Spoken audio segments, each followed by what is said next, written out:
In this example, we are going to be constructing a box plot using the CAS. First of all, we need to generate the 5-figure summary, which is our minimum, Q1, median, Q3, and the maximum. So we're going to enter this data into the list and spreadsheets. Then we'll go to data and statistics to generate our box plot. Let's go across to the CAS calculator.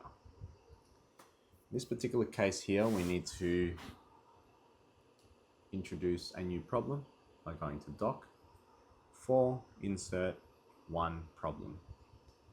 We're going to go to number 4, which is list and spreadsheets, and give this data set a name.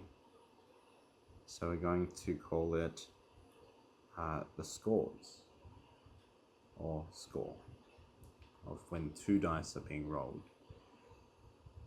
Enter the data.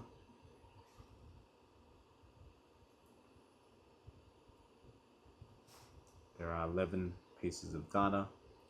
Then we will go to add a page that will link to this by going to doc, for insert, and in this time we're going to insert a page so that our data is linked to 3.1.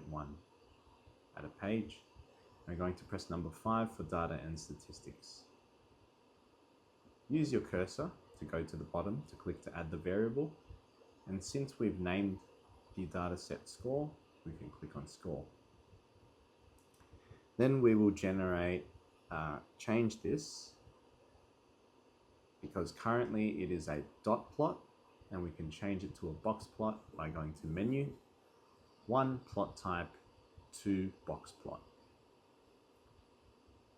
Now if you take your cursor and you wave it over, you will see the minimum, Q1, median, Q3, and the maximum.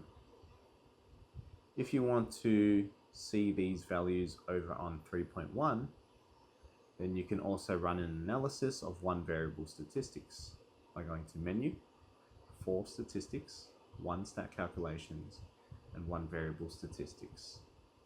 Once you enter all the data, it will generate the 1 variable statistics.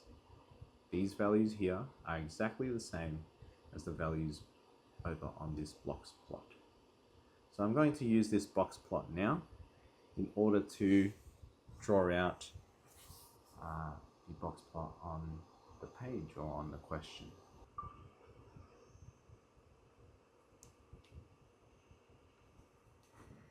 To demonstrate how to draw the box plot, we've got our 5-figure summary here.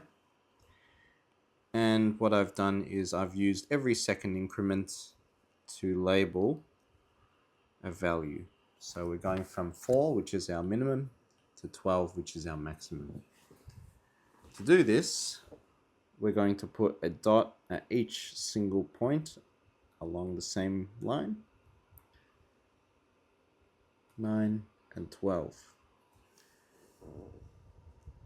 The ends from the furthest ends will connect as a line. These are called the whiskers.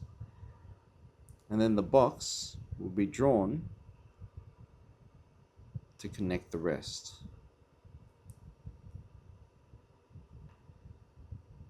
That last value of 7 is the median, and that is where it sits. If your graph is drawn accurately using a grid, then you do not have to write the values. However, if you do wish to write the values here to display your values, you may. Don't forget to pause and rewind if you want to rewatch.